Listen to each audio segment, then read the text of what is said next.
عدیل programme کا آغاز کرتے ہیں, پولیٹیکل سٹوری سے پروگرام کا آغاز کریں گے. یہ بتائیے گا آزاد کشمیر انتخابات ہوئے اس کے بعد جب سے نتائج آئے ہیں, اس کے بعد سے ایک طرف تو نون لیگ بہت اگریسو طور پر سامنے آ رہی ہے, مریم نواز بہت اگریسو طور پر سامنے آ رہی ہیں, لیکن شہباز شریف وہیں پر اگر ہم ان کو دیکھیں تو ان کا ایٹیٹیوڈ بالکل ٹوٹل ڈفرنٹ ہے. ایک تو پہلے وہ بول نہیں رہے تھے, لیکن جیسے وہ بولے تو انہوں نے یہی کہا اپنے انٹرویو میں کہ آزاد کشمیر انتخابات میں ہم اپنی کارکردگی دکھاتے اور جو ہوا اس کا بر وقت سدباب کرتے.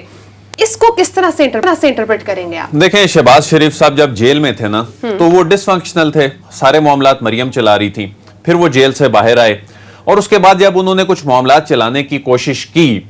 تو مریم نے انہیں پارٹی سیاست کے قریب نہیں آنے دیا, بلکہ پی ڈی ایم کے بھی قریب نہیں آنے دیا. بلکہ آپ کو یاد ہوگا جب ایک اکٹھ ہوا تھا اس میں پی ڈی ایم کے کچھ لوگ آئے تھے اور اس میں مریم نے کہا تھا کہ یہ تو انہوں نے ایک اپوزیشن لیڈر کی حیثیت سے بلایا, ان کا پی ڈی ایم سے کوئی تعلق نہیں ہے. اچھا, شہباز شریف نے, لیکن اب اگرچہ مریم بھی شاید یہی چاہ رہی تھی کہ آزاد کشمیر کے الیکشن میں شہباز شریف صاحب کا زیادہ رول نہ ہو, لیکن شہباز شریف صاحب اس مرتبہ خود چاہ رہے تھے اور انہوں نے اپنے آپ کو ڈسٹنس کر لیا. اور ان کا یہ بہت بر وقت فیصلہ تھا, انہوں نے یہ جو سیاسی کارڈ کھیلا ہے وہ کام کر گیا ہے نون لیگ کی حد تک. اس کی ریزن یہ ہے کہ انہوں نے ایکسپوز کر دیا ہے. اور اب انہوں نے کل ایک جو انٹرویو دیا ہے شہباز شریف صاحب نے, یہ ظاہر ہے ان کا پہلا رد عمل ہے, لیکن یہ بڑا رد عمل ہے. یہ وہ باتیں ہیں جو ہم اپنے پروگرام میں کرتے چلے آ رہے تھے, لیکن اب جماعت کے اندر سے یہ آواز اٹھی, یہ بڑی اہمیت کی حامل ہے کہ اپنی حکومتی کارکردگی بتاتے. اب دیکھیں کہ پوری کیمپین میں 5 سال وہاں حکومت کرنے والی جماعت نے اپنی حکومتی کارکردگی پہ بات ہی نہیں کی, شاید حکومتی کارکردگی کو تھی ہی نہیں. اب یہ کوئی اور نہیں کہہ رہا, کوئی ان کا کوئی رائیول نہیں کہہ رہا, یہ شہباز شریف صاحب ان کی پارٹی کے سربراہ کہہ رہے ہیں. اچھا, اس کے بعد انہوں نے کہا کہ بھارت نے آرٹیکل 370 لگایا تو ملک سے ایک ایسا پیغام جاتا جس سے کشمیریوں کو حوصلہ ملتا. یہی بات سب کر رہے تھے اس وقت جب شہباز شریف کا رد عمل آنے سے پہلے کہ آپ کشمیریوں کے زخموں پر نمک چھڑک رہے ہیں مرہم رکھنے کی بجائے. اب یہ بات پارٹی کا سربراہ کر رہا ہے شکست کے بعد. اس کے بعد انہوں نے کہا کہ ہندوستان دباؤ میں آتا, جس طرح صدیق اکثر بات کرتے ہیں, کل بھی انہوں نے پروگرام میں یہ بات کی کہ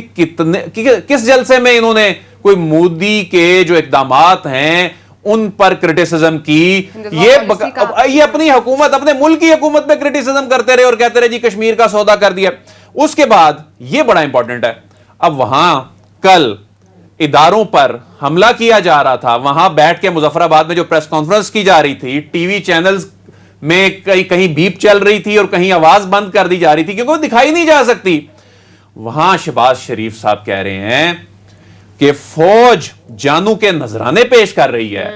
اور ہمیں حساب برابر کرنے سے فرصت نہیں. یہ دیکھیں, اور آپ کشمیر کا الیکشن لڑنے جا رہے ہیں اور آپ پاکستان کی فوج کو ہدف تنقید بنائیں, پاکستان کے اداروں پر حملے کریں, کشمیریوں اور کشمیر کاز کو نقصان پہنچائے, تو آپ نے جیتنا کیسے تھا؟ پھر انہوں نے کہا کہ قومی سلامتی اور پاکستان کی عزت و وقار سیاست سے بالا تر ہے. یہ بھی وہی نقطہ ہے کہ اپنے جو سیاسی مفادات کے لیے انہوں نے جو قومی سلامتی اور پاکستان کی جو عزت و وقار ہے اس کا خیال نہیں رکھا. تو اب کیا ہو رہا ہے؟ اب دیکھیں, نون لیگ میں جو تفریق ہے اس کا فائدہ سب سے زیادہ ہوا ہے حکومت کو. پی ڈی ایم تو تتر بتر ہو گئی, اب آگے جا کر پتہ نہیں اس کا کیا صورت نکلے گی, لیکن اب یہ ہوا کہ اس کا فائدہ حکومت کو مل رہا ہے. اور دیکھیں پنجاب میں جو نشستیں تھیں آزاد کشمیر کے الیکشن میں, وہ جو ان کی جو مخصوص ان کے جو وہ جو جموں کی جو سیٹیں ہوتی ہیں اس میں جو اوورال جو حلقے تھے پنجاب میں ان کو بری طرح شکست ہوئی. آج جو پنجاب میں الیکشن ہو رہا ہے, اس وقت تک کہ جب یہ پروگرام ہماری آج آن ایئر جا رہا ہے, اس وقت تک کے جو اعداد و شمار سامنے آ رہے ہیں, جو پولنگ سٹیشنز کے نتائج سامنے آ رہے ہیں, پاکستان تحریک انصاف اس میں لیڈ کر رہی ہے. پاکستان تحریک انصاف تو انڈر پریشر نظر آ رہی تھی پچھلے ضمنی انتخابات میں, تو وہ کانفیڈنس بلڈنگ جو ان کی ہوئی ہے پاکستان تحریک انصاف کی, وہ شاید حکومت نے اتنے اچھے کام نہیں کیے, لیکن اپوزیشن کی اپنی لڑائیوں اور خود نون لیگ کی اپنی لڑائیوں نے سب سے زیادہ فائدہ حکومت کو پہنچایا ہے. اور آج پاکستان کی جو سیاست ہے اس پر جو گرپ ہے عمران خان کی اور ان کی جماعت کی وہ پہلے سے کافی بہتر ہے. اور آج یہی ریزنٹمنٹ نون لیگ کے اندر, اور یہ نون لیگ کے اندر جو تقسیم ہے اس کی وجہ اس بیانیے کی شکست ہے اور وہ ایکسپوز ہوا ہے بیانیہ. صدیق آپ مجھے بتائیے گا کہ اب آپ کو لگ رہا ہے کہ بالکل کلیئر کٹ ایک دو ڈسٹنس ہو چکے ہیں؟ پہلے تو بظاہراً تو یہ کہا جاتا تھا کہ نون لیگ اور شین لیگ الگ نہیں ہے, یہ ایک ہی پیج پر ہیں, لیکن اب جو شہباز شریف صاحب کا بیان سامنے آیا اس سے کیا اب آپ کو لگ رہا ہے کہ دو الگ رخ ہیں؟ اور اب نون لیگ کی کیا اسٹریٹجی ہوگی؟ مفاہمتی پالیسی ہوگی یا مزاحمتی پالیسی ہوگی؟ دیکھیں اس میں معاملہ یہ ہے کہ پہلے مریم صاحبہ نے اپنے کچھ حامی جو لوگ ہیں جو میڈیا میں ہیں ان کے ذریعے یہ خبر چلوائی اور اس پہ ڈسکشن شروع کروائی کہ مریم صاحبہ تو جو کمپین چلا رہی تھی وہ چلا رہی تھی آزاد کشمیر میں جا کر پنجاب کے جو حلقے تھے, جو عدیل وڑائے صاحب کہہ رہے ہیں کہ جموں کشمیر کی جو یہاں پہ مہاجرین ہیں ان کی جو 12 سیٹیں ہیں, مریم کہہ رہی ہیں پنجاب میں وہ سیٹیں کس طرح ہم ہار گئے. اس میں دیکھیں اصل جو نون لیگ کی پریشانی ہے وہ یہ ہے کہ 12 میں سے 9 سیٹیں یہ ہار گئے ہیں, اور وہ بہت ساری سیٹیں جی ٹی روڈ کی سیٹیں ہیں جہاں پہ تقریباً ان کے ایم این اے ان کے گڑھ ہے. تو ایک تو مریم صاحبہ چچا پہ الزام لگا رہی ہیں کہ جہاں تو شہباز شریف تھے وہ تو آئے نہیں آزاد کشمیر میں, وہاں پہ تو گراؤنڈ کے اوپر میں تھی, اور یہاں پہ حمزہ شہباز اور شہباز شریف تھے. اب شہباز شریف اس انٹرویو کے ذریعے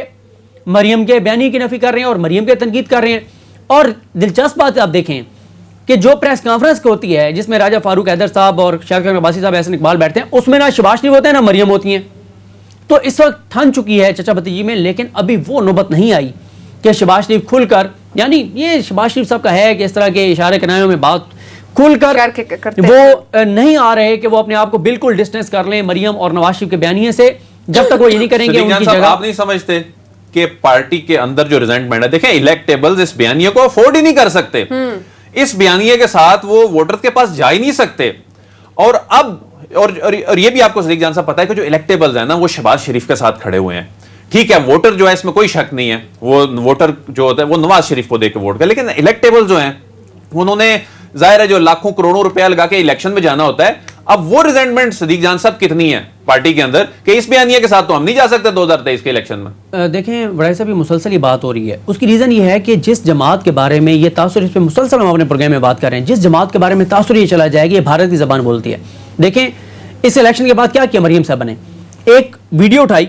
معاملہ کچھ اور تھا, جو مقامی پولیس تھی جو باہر سے پولیس ان کے آپس میں جھگڑا ہوا, اس پہ ڈاکٹر سہیل تاجک صاحب جو ہیں آئی جی آزاد کشمیر جو ہیں پولیس کے, انہوں نے بھی ٹویٹ کیا, اے جے کے پولیس کا بھی اس کے اوپر موقف آیا کہ جو ذمہ داران ان کو گرفتار کر لیا گیا, اور یہ اور معاملہ تھا. مریم صاحب نے کیا تاثر دیا کہ جی اس دھاندلی جو ان کے مطابق دھاندلی ہوئی ہے, پہلی مرتبہ خود مختار کشمیر کا نعرہ لگ گیا ہے, حالانکہ یہ نعرہ تو دہائیوں سے لگتا آ رہا ہے. چند ایک لوگ ہیں جن کو کشمیریوں نے مسترد کر دیا ہے وہ یہ نعرہ لگاتے ہیں, یہ معاملہ تو پرانا ہے, لیکن پہلی مرتبہ کسی بھی بڑی پولیٹیکل پارٹی کے اس طرح کے لیڈر نے ٹویٹر کے اوپر آ کر یہ کہا ہے کہ پہلی مرتبہ لگا ہے, جو کہ غلط تھا, جھوٹ تھا. اور آپ پاکستان دشمنی میں اتنی آگے چلی گئی ہیں, پاکستان کے اداروں کو بلیک میل کرنے میں, کیا ایسی چیزیں کر رہے ہیں جو پاکستان کے شاید اسی لیے صدیق جان صاحب چچا نے کہا ہے کہ قومی سلامتی اور پاکستان کی عزت و وقار سیاست سے بالاتر ہے. یہ سمجھانے کی کوشش ہے, میرا خیال ہے شاید سمجھ جائیں. نہیں مشکل ہے, نہیں سمجھ آئے گی. اچھا یعنی کہ سچویشن اب کوئی اور رخ بھی اختیار کر سکتی ہے. صدیق مجھے یہ بتائیے گا کہ اب جو حکمت عملی ہے نون لیگ کی وہ کیا ہو سکتی ہے, کیونکہ آگے الیکشنز ہیں, اس میں پھر کیا پالیسی لے کر چلیں گے یہ لوگ؟ کیونکہ یہ بھی کہا ہے نواز شریف صاحب نے, یہ بھی ایک تجویز دی ہے کہ یہ حلف ہی نہ لیں, اور راجہ فاروق حیدر صاحب نے اس کی مخالفت کی ہے کہ جی نہیں میدان کھلا نہیں چھوڑنا چاہیے. دیکھیں عدیل وڑائے صاحب یہ اور مارے صاحبہ یہ جو معاملہ ہے نا کہ جو آج طارق عزیز صاحب نے یہ خبر دی کہ نواز شریف نے کہا کہ حلف نہ لیں, اگر حلف نہیں لیں گے تو کیا ہو جائے گا, وہاں میں دوبارہ انتخابات ہو جائیں گے, پی ٹی آئی 2/3 میجورٹی بنا لے گی. مسئلہ یہ ہے کہ یہاں پہ بھی یہی ہوا تھا, پی ڈی ایم کی تحریک کیوں ناکام ہوئی, پی ڈی ایم کیوں ٹوٹی, پیپلز پارٹی کو یہ کہتی تھی کہ ہم اگر استعفے دے دیں, سب دے دیں, یعنی پیپلز پارٹی بھی, نون لیگ بھی, فضل الرحمان صاحب کی جماعت بھی, سب دے دیں استعفے, تو کیا اسمبلی گر جائے گی؟ نہیں گرے گی. انہوں نے کہا کہ آپ سارے استعفے دے دیں, اسپیکر 10-10 کر کے اور بلا کے اور منظور کرتا جائے, ضمنی انتخابات ہو جائیں گے, عمران خان تو 2/3 میجورٹی کیا صرف رہے ہی عمران خان جائے گا. تو مسئلہ یہ ہے کہ یہ ان کی جو سوچ اور اپروچ ہے وہ اس لیے اس طرح کی ہے کیونکہ یہ خود اسمبلیوں میں نہیں ہے, نہ نواز شریف ہے نہ مریم ہے. جو بندہ الیکشن لڑتا ہے, جو پیسہ خرچ کرتا ہے, وہ تو جس طرح ان کی اپنی میٹنگ میں یہ بات ہوئی تھی کہ جس طرح سے ہمارے MNAs MPAs نے پچھلے 2-2.5-3 سال گزارے ہیں عمران خان کے دور کے, اگلے ٹینیور میں وہ یہ نہیں افورڈ کر سکتے. اور یہی وجہ ہے کہ وہ کہتے ہیں کہ اس بیانی کے ساتھ ہم نہیں جا سکیں گے, اور جیسے جیسے وقت گزرتا چلا جائے گا, اگر مریم صاحبہ خاموش نہ ہوئی تو شہباز شریف صاحب کو فیصلہ کرنا پڑے گا کہ وہ پبلکلی اپنے بھائی اور بھتیجے کی بیانیے سے انحراف کرتے ہیں، اختلاف کرتے ہیں، یا اس پہ خاموش رہتے ہیں. اگر خاموش رہے تو شہباز شریف کا بھی سیاسی مستقبل میں تاریخ دیکھ رہا ہوں.